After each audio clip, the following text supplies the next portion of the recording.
board meeting should contact the superintendent or designee in writing. Members of the public may address the board on agenda and non-agenda items. Members of the public are encouraged to submit public comments via email at nfox@nclusd.k12.ca.us. Comments must be received by 2 p.m. on the day of the board meeting. Please limit your comments to 250 words or less. If you are unable to email a public comment, please contact Nancy Fox. Leave a phone number with your question or comment at 209-862-2933 prior to 2 p.m. on the day of the school board meeting. Please limit your comment to 250 words or less. Okay. Public communication, agenda and non-agenda items. There are none at the present time. May I have a motion for approval of the agenda? May I have a second? Seconded. All in favor? Aye. Opposed? It is now passed. Okay. Information discussion items. We have a recognition to do, and Mrs. Fox? It's for Mr. Philpott, who we are unfortunately leaving.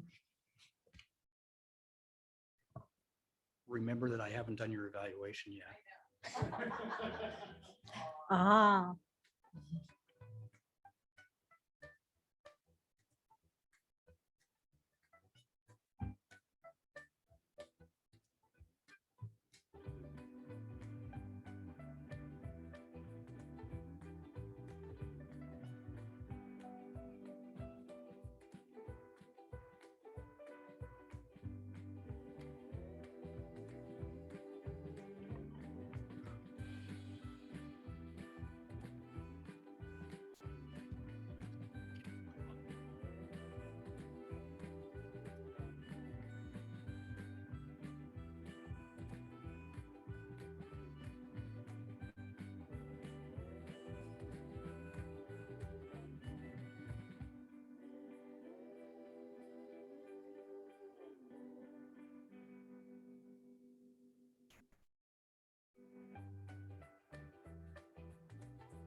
Tequila.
Mr. Philpott, may I see you for a minute?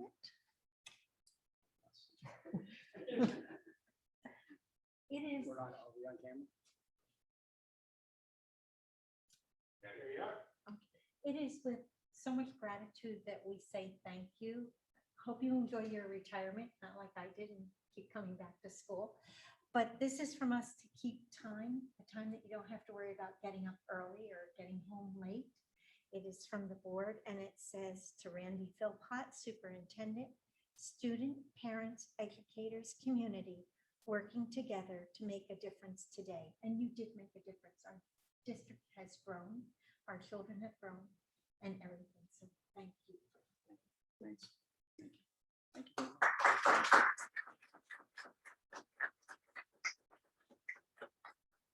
That's a hard goodbye. Okay. Okay. Information discussion items. First reading of BB 9400 Board Self-Evaluation, BB 9220 Governing Board Elections, BB and E 9323.2 Actions by the Board, BB 9323 Meeting Conduct, BB 9321 Closed Session, BB 9230 Orientation, BB 9011 Disclosure of Confidential Privileged Information, BB 9140 Board Representatives, BB 9223 Filling Vacancies, BP and AR 4143.1 4243.1 Public Notice Personal Negotiations, AR 3515.5 Sex Offender Notification, and BP 3540 Transportation, our homework. And so we have a public hearing on the LCAP. Oh, no, those are just our readings. And next, we are going to have a public hearing on the LCAP, but Mrs. Betancourt, Mrs. Mendoza? Mrs. Betancourt.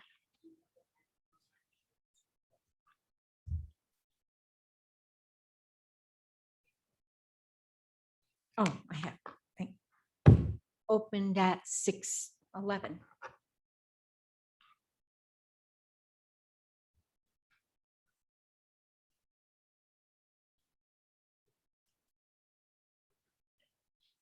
Yes.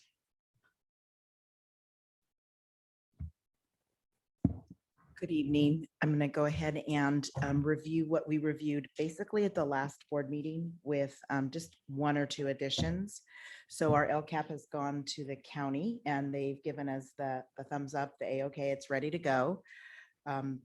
It'll come to this public hearing and then it will go on the website until the 21st when it's actually approved. So community members, teachers, staff, parents will still be able to view it and provide input over the next couple of weeks.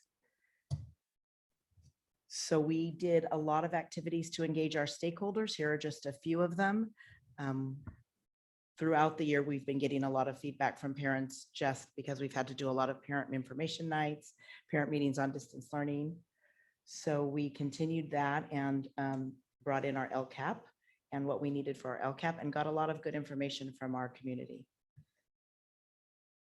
This is a new slide. We continue to fund certain actions with the LCAP. Those things never really go away unless we choose to not fund them anymore. So you'll see them in Carolyn's budget, but these are some of the things that over the past few years we have funded with the LCAP and are going to continue to fund with the 21-24 LCAP. All of them, I'm sure you're very familiar with all of these. You've seen them in our previous LCAPs. These are the actions that are new to the LCAP this year under goal 1, and we shared these with you last board meeting and they're also in the LCAP if you've had a chance to review that. And then these are the actions under goal 2. Again, it's the same slide from previous board meeting. And our next steps, we're here tonight, June 7th at the public hearing. Then after tonight, I'll post on the website as a draft. It'll be our draft LCAP in the news section of if anyone wants to look for it there. And then on the 21st, you'll do final approval of the LCAP and it goes off to the county office. Mrs. Betancourt, if a parent has a question, should they direct it to the Mrs. It- Fox? Or, At any point, at any time, if a parent has a question, they can email the superintendent and he would respond. okay, thank you. Hopefully, no. Short term, he would respond. Yeah, in a couple weeks, yeah. In the next 2 weeks. I am going to close this public hearing on the LCAP unless Mrs. Fox has anything that has been received. And it is now 6:14. Okay, thank you. We have a public hearing on the 2021-2022 budget. Mrs. Mendoza.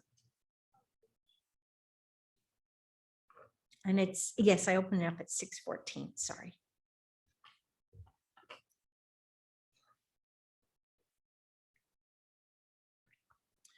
Good evening. I have a presentation for the budget. Did it share?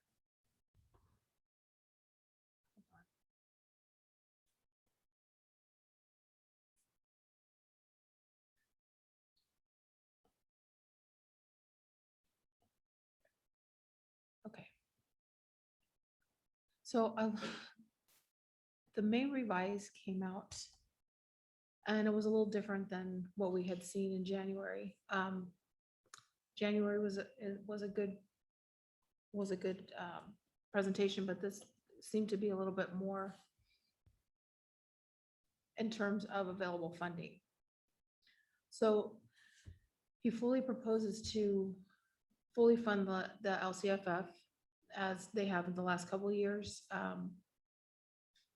But they also proposed an addition to the COLA, which in January, there was a little over 4% was expected. And now Governor Newsom's tacked on another 1%. So that's still going through committee to see where that's going to end up. Special education does not benefit from that. They benefit from the 4.05% that's proposed, which is still a good increase. And then 1.7% to the other categorical programs. So with this amount, with this level of funding, plus the additional federal funding that's coming along, this is our opportunity to really invest in our systems long-term. So a lot of the investments that we're making are for staffing. As Mrs. Betancourt mentioned, we have some additional positions. Some are through the one-time money that we're getting. It's a little risky to do it that way, but we think we have a good plan in place as far as attrition and transitioning people as we go along. So we will add 2 additional mental health clinicians, 2 additional intervention teachers for the TK5s, 2 additional resource teachers, and an additional special day class teacher. And then another additional resource English teacher, which freed us up to move to add an additional resource teacher at YOLO. And then we have, for the students matriculating up through YOLO, we've added a dual immersion social studies teacher and some additional coaching stipends as the population at the high school gets larger.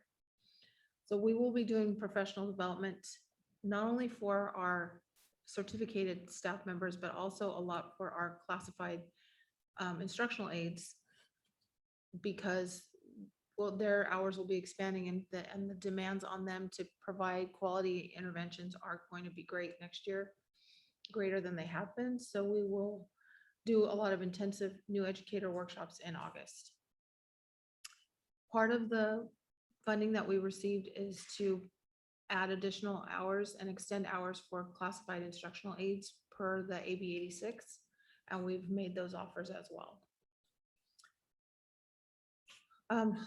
a lot of this funding is dependent on returning to in-person instruction. And the way he did that was through the Extended Learning Opportunity Grant and the in-person instruction grants. So we've made plans to expend those money. Those have to be expended by August 30th of 2022. So that will get us through the next school year and through summer school next year. So in the governor's proposals in the May revise, there were some ongoing funding, there were some one-time funds, and then there were some things that, even with all the new money, that were not included. So the funding, like I mentioned before, was the 5.07, what they're calling the super COLA. The proposal was to increase the concentration grant section of the local control funding formula to add staff directly to campuses that where these high concentration students are. There's a lot of debate about that because they feel it should go to the base grant, not just to the concentration, because you might have a district that has 54% students that qualify for concentration funding, but where the threshold is 55% across the street. And so one side will get it and one side won't, but the kids are still there. The kids are still, that need the funding, that generate those dollars are still there. Funding for expanding the K-6 learning time for high needs district, that hasn't been fleshed out very well. So some of the one-time money will pay down some of the deferrals. And then there's some educational workforce proposals that we haven't gotten a lot of information about that, or the health and safety school reopening beyond what we're already doing. So the things with the asterisks, I did not include anything about that in our budget, just because it's not fleshed out well enough. And when the budget does pass and if these things are implemented, we will come back and do a revision. So things that were not included in his proposal was fully paying off the apportionment deferral. So we are still looking at one deferral, probably the June to July payment for next year. Some of the other ones have been bought down, so that will improve our cash flow. There was no additional funding for CalSTRS or CalPERS rate increases. And there was no mention of any relief for the unemployment insurance rate increase. So in the multi-year projections, which are based on enrollment in ADA, we have to really watch when we spend and when we account for the one-time funding. So you're gonna see ups and downs in the ending fund balances because it's gonna spike one year, it's gonna level off the next year. So it's gonna look like we're deficit spending when it's just mechanics of when we receive the funding. So there are some risk factors built inherently in this budget. So the general fund revenues for the state, these are statewide numbers, from the early 70s to now have become much more dependent on personal income tax than they were now. So a lot of, like, the top 1% of wage earners are generating the vast amount of the tax dollars. So when you have an economy that's dependent on that, it really is fragile. If something hits the stock market, that group is affected, and the economy follows suit. So you can see kind of where the Proposition 98 guarantee comes into play, where the May revise has one number, the January budget has another number. So these trends are kind of all over the place. So we thought we were in 2021 with the Budget Act was way down low. And then all of a sudden where we are at the beginning is quite a lot greater. And so next year is kind of the same. So we do have a summary for next year where we're looking at about $45 million in revenue and about $46 million in expenditure. And part of that is due to spending down some of the balances of the funding that we received this year. This does not include the latest ESSER 3 funding. So I don't have any, so that revenue would change. That'll probably see that by first interim. The state just isn't set up for us to recognize that yet. We don't have expenditures budgeted for that as well either. We're researching, we will have to do a plan for that by, I think, September 30th to make sure that that's spent in timely and spent completely. And we're trying to stretch that out as far as we can. So the impact on the funding balance, as you can see where we started, the beginning balance in 1920, it went down because the economy kind of crashed a little bit and the funding deferrals popped in and we really had to spend down a little bit of our reserve. But this year you can see where we started, where we're going to end up, because we have received so much new funding that we could not possibly spend it all this year. So next year you'll see kind of a natural correction of that. And I would expect to see that trend for the next 2 to 3 years as we spend these balances down.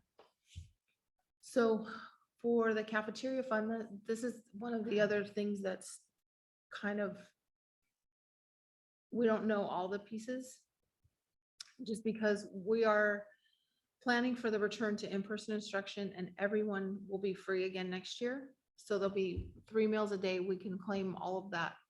So this is our prime opportunity to reach as many students as we can. We've done a really good job with getting the kids through curbside, but we're still getting a small percentage of what's out there. So the USDA's put pretty high reimbursement rates out for us already, and they're already starting with the flexibilities through the waiver processes. Again, we're already applying for those.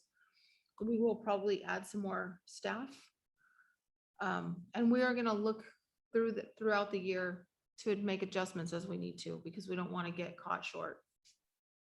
But we will be investing in some equipment so that we can get through the demand, because we think the demand is really going to be there. Next year for the building fund, we'll have a beginning balance of about 1.4 million, and we're still working on the pool and the tennis courts project, moving that along. And so depending on the timeline of how the projects come in, we will need to do a bond anticipation note to get some funds to keep that moving forward. And then the next steps for this will be the state budget adoption on June 15th. So we'll look and see what that has, what that adds, and what it takes out, if anything. There's a lot of back and forth happening right now. And then the district budget adoption will be June 21st. And then most likely we will need a 45-day revision in August to account for any last minute adjustments. Does anyone have questions? To ask, just, you described the governor's proposed cost of living increase as a mega COLA and then a super COLA. Are those his terms or our terms? Those are terms put out by just the legislative analysts and school services, and different articles that I've read have called it different things. So that one consultant didn't like the term at all. That it just kind of scared him. But yeah, it is really, they're fighting over that extra 1%. And the mega and the super are just reflective of the fact that it's a bigger number. Okay. That's correct. So the budget it's bad enough that it's usually in flux at this time, but it's even more so in flux because of all the unknowns. Yes. And the unknowns, even though we're supposed to start hearing about it, like on the 15th, it's probably almost absolute that we are going to keep revising it and that you're going to be working overtime. Well, we'll come back and implement a lot. There are a lot of programs that were talked about, as far as TK6, as far as expanding universal TK, and that comes with a lot of issues too. It comes with, there's no money for facilities or transportation. So there are a lot of these great ideas, but they're not fully fleshed out. And so that's why I don't like to include them until we know exactly what we're getting, and we can make a plan for that. Thank you. Are there any other questions? It's not a question. I just want to make a comment. We've watched you over the years, Carolyn, and you've been very, very careful. You kept us very safe financially, and there's so much going on right now because I had said it on that webinar and all those ESSERs trying to take notes. And so just kudos for all the things that you've done to help us with that. Thank you. Mhm. Are there any other questions or statements? Other than that, I would like to close this session at 6:28.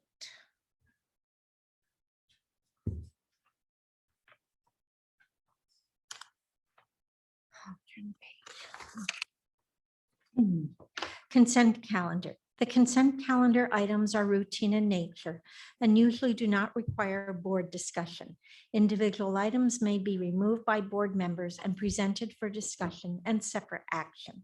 The consent calendar will be adopted by a roll call vote. Move for approval as published. Okay. Okay, Mr. Bizarre? Mrs. Hurst? Aye. Mr. Snodderly? Oh, okay. Mr. Wallace? And Mrs. Conforti votes aye. It's passed 4 and with 1 person absent. Approval of MOU between CSEA number 551 and NCLUSD, additional one-time compensation for 2020, 2021.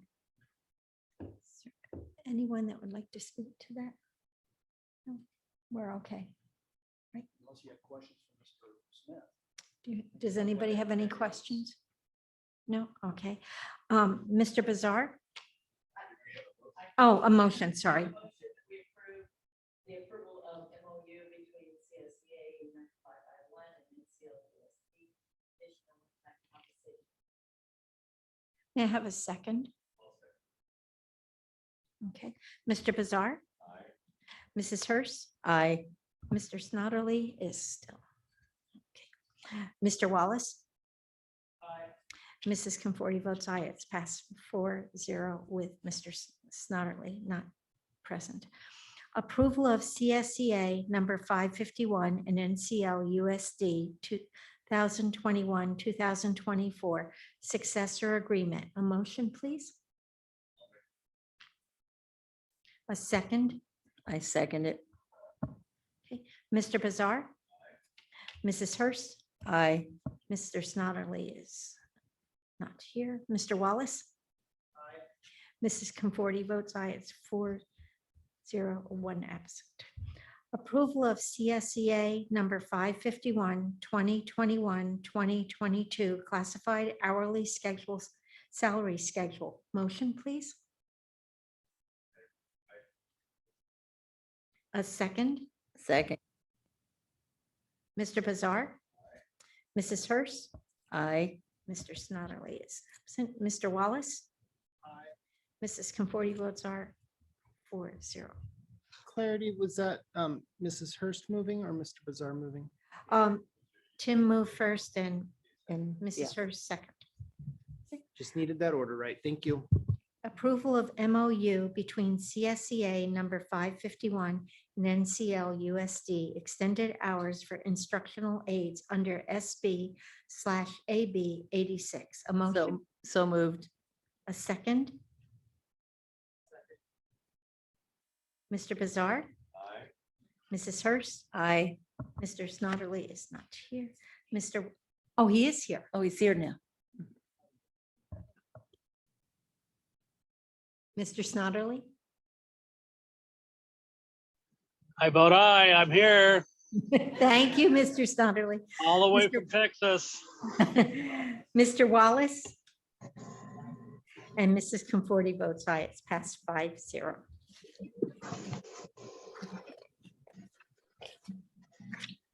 Approval of matching one-time off-schedule compensation for classified management positions. A motion, please. So moved. A second. Okay, Mr. Bizarre? Mrs. Hurst? Aye. Mr. Snodderly? Aye. Mr. Wallace? Mrs. Conforti votes aye. It's passed 5-0. Approval of matching one-time off-schedule compensation for certificated management positions. Motion, please. Second, Second. Mr. Bizarre? Mrs. Hurst? Aye. Mr. Snodderly? aye, Mr. Wallace? Mrs. Conforti votes aye, passed 5-0. Approve local performance indicators for California dashboard. A motion, please. So moved. A second. Mr. Bizarre? Mrs. Hurst? Aye. Mr. Snodderly? aye, Mr. Wallace? And Mrs. Conforti votes aye. 5-0. Authorize superintendent, director of human resources, president and/or clerk to sign all warrants and orders in the name of the board. A motion, please. So moved. A second. Mr. Bizarre? Mrs. Hurst? Aye. Mr. Snodderly? aye, Mr. Wallace? Mrs. Conforti votes aye, passed 5-0. Approval of Sodexo contract amendment and extension for 2021-2022 school year. A motion, please. Move for approval. A second. Second. Mr. Bizarre? Mrs. Hurst? Aye. Mr. Snodderly? aye, Mr. Wallace? Aye. Mrs. Conforti votes aye. 5-0. Approve resolution 20-21/14, certifying to the Board of Supervisors of Stanislaus County all proceedings in the November 3rd, 2020 general obligation bond election and establishing Citizens Oversight Committee for Measure X of 2020, including approving bylaws for such proceedings. So moved. Second. Mr. Bizarre? Mrs. Hurst? Aye. Mr. Snodderly? aye, Mr. Wallace? And Mrs. Conforti votes aye, 5-0. Okay, future agenda, we'll have the budget and we'll have the LCAP at the June 21st meeting. Okay, Mr. Philpott, your superintendent report. Well, thank you. And thank you for the recognition beginning of the meeting. I'm always kind of surprised at some of the photos that pop up that talk about that later. But, I just want to share with you that, we have done an awful lot of work over the last really 8 years that I've been involved with the district. And I made a list, which I will leave with you and I know it's not complete, of well over 70 initiatives and programs and awards and whatnot that we have gone through. I want to highlight just a few of them without reading all of them. It'll take a while. But we started off in elementary with the first gamification program and stuff that was Stride Academy for elementary. And those teachers who basically really bought into it and our kids who really dealt with it with fidelity, what it showed is that one particular class, a 5th grade class, actually by using Stride, the entire class was proficient on the science test that year. All of our testing went up as a result of that. So that's pretty outstanding. We're continuing to use Stride Academy now. I'm very proud that we've reauthorized bonds of an amount of $11 million, which has allowed us to do a lot of improvements. Measure X was an authorization now for $25 million. I'm a little disappointed. I'm not going to be around probably to see the breaking ground on the pool. We are scheduled, I believe, within the next few weeks, by the end of June, to actually raise that residence to make room for the pool. Happy to know things are continuing to move forward on those projects. The other program that you may remember, and it was in the video, was Footsteps to Brilliance for elementary. And you recall that when in our initial campaign of that, that we set a goal of 8 million words in just a matter of about 2 months. But we had to keep adjusting that goal because we hit that within a couple of weeks, set it again to 20 million, knocked that out of the park as well. We have been averaging as a district with that Footsteps to Brilliance over 63 million words every year, even during the pandemic. So we have now had, since the inception of that program, 255 million words read by our kids. That is so critical to literacy with our young children. So I think that one of the things that also is important is that I was able to put together a variety of op-ed pieces in the Westside Index to kind of highlight a lot of efforts we've been doing. We've had articles that I co-wrote with Linda Jordan in national magazines. Ray McNulty featured us actually in a national magazine, and so that's all good. But one of the things that is kind of the culminating part of any district success is what happens at high school. And of course, you all were at the graduation and you saw the numbers. And I think I turned to Mrs. Hurst and I said, wow, I didn't see this 8 years ago. So I just want to kind of share with you some of the things actually having happened at the high school. The year before, or Estemba, the A through G completion rate for OHS graduates was 17%. It's now 53%. We are higher than the state average on that. There was a K-12 case study that was recently done. It was called The Power of Consistent and Common Language, and that was published in 2019. And it was predominantly about the programs at the high school. We have a UC Merced Child Development Dual Enrollment Program where our kids can receive 12 units of UC credit in addition to the credit they're getting for high school graduation. We started actually, when I first got here, 2 ROP pathways. Now we have 12 CTE pathways. And you saw how many students stood up. I think probably about 2/3 of our graduating class actually that are completers. We now have 8 MJC CTE early college course agreements. Those used to be called 2+2. So that has increased tremendously as well. The California State Seal of Biliteracy, initially when I first got here, we had about 20 seal recipients. The other night we had 47. We've received a Fuel Education Innovation Award. We've increased things like band from 17 kids to now well over 50.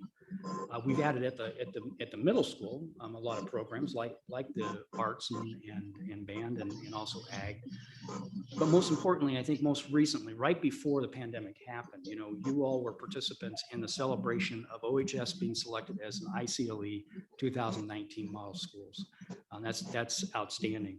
We also received that same year, the OHS was a 2019 California Rural and Small School Official SAT Practice Challenge, which actually resulted in an award of $10,000 and a little trophy that we have at the high school as well. And then in 2018, we got the bronze award in career choices. In 2019, the silver. So I believe that with the success that you saw the other night, even through the pandemic, that we're going to continue to see these types of awards, these types of achievements, and the kinds of potential and stuff that is being recognized for our kids. So thank you for giving me the opportunity to lead this program in this district. And I appreciate the clock, which hopefully I don't look at very much, but thank you very much. Thank you, Mr. Philpott. Mr. Snodderly, are you still online? I'm here and I have nothing to say. Thank you. Mr. Bazar. Well, I want to congratulate Mr. Philpott on his retirement. Wish him well. I, as we all did, attended the graduation at Estemba High School and was impressed with the success that we see in the colleges that our kids are going to, in the speeches that were given. It wasn't just the fact that we had reasonable weather for the first graduation in about 10 years, but it was also the fact that our kids gave very good speeches. They were short, but they were informative, and I was just very impressed. We had 5 salutatorians, 2 valedictorians, all gave speeches, and I just think it was a wonderful night. I was also very impressed with the number of kids that are going to UC Berkeley, UC LA, your alma mater, and mine, by the way. And it wasn't just those two schools. There were just a number of schools that kids had gotten into and were, going off to attend. I was also very impressed, as Mr. Philpott has just mentioned, with the number of kids that were ready for career, or at least have an opportunity now with the training that we've given them to start a career in one of these many areas. So I thought it was just a wonderfully pleasant evening, a good way to get back into in-person education, and I certainly hope we continue it next year. So we've got our new superintendent here also, and these are big shoes to fill, but I think he's given our district a great start, and I know we all hope that we continue in this direction. So again, congratulations, Mr. Philpott. Mrs. Hurst. Okay, I'll say congratulations too to Mr. Philpott. And this would be the time of the year when I would say it's a happy ending. We're coming to this ending, but then we're not, because we have all of these employees that are going to be out there this summer working with our students. And so it's not an ending, it's a beginning. And I wish all of them well. And after that's over, get some rest so you can get ready for next year, because it's going to be something else. And it'll be nice to have the students back. Ms. Conforti and I were able to attend the senior awards. And we weren't able to go to Tosca this year. There were so many things that we weren't able to partake in and participate in. And senior awards was very impressive, and I loved the setup, how it was coordinated. And watching all of those youngsters getting these awards for all these things that they've done are very special. And as Mr. Brazar said, many of them would be going off to universities and different colleges. And I was so impressed with the young Marine that was getting his certificate of acceptance into the United States Marine Corps. And when he jumped up out of that seat, I thought, oh yeah, here we go, hoorah. And then of course I'm married to a Navy man, and there was a young man going into the Navy. And the ag and the sports and everything that our youngsters have done over this year, which has been a very, very tough year, can only be attributed to all those staff members that have done so much, and the parents to get them through to that point, and the students. I mean, it was a rough year for them. So I just say thank you, and get some rest after this summer camp is over. Thank you, Mrs. Hurst. Mr. Wallace.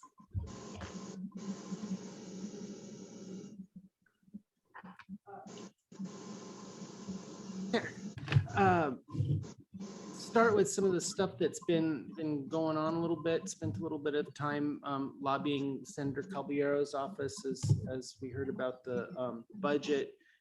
We're still trying to lean on hopefully getting deferrals passed, and then looking through, we've been asked now that we're going to be bringing TK in. Well, that's going to mean we're going to need to relook at Prop 98 budgets every year, because we're going to add another year of classrooms and stuff. Been doing a little bit of work like that. Something in our attendance figures, 267 adults. Wow. That's really cool. That's what, really helps out our community as a whole. We've got these folks that are learning skills and learning language, and wow, that's really great. It just kind of caught me by surprise when I read that. I'm really proud of it. That's one of those things that Mr. Philpott, you've overseen a really great 8 years. And I want to really thank you for bringing us things like Stride, Footsteps to Brilliance, just off the hook, how cool that is, and how that really gives a chance to so many of our kids that are struggling from behind and lacking the number of words that they're exposed to and stuff. So I hope that you're as proud of what you've done as we are. And I think maybe one of the best things that I can say is, as we look to Mr. Posey, I think that, we're mostly saying, hey, keep it going. We definitely don't come in here and stop what we're doing, but please keep moving forward with it. And we just finally acknowledge that Mr. Posey gave up his evening for free. You're not on the payroll yet, but you're here anyway. And so we thank you for that. And please enjoy your ride off into the sunset.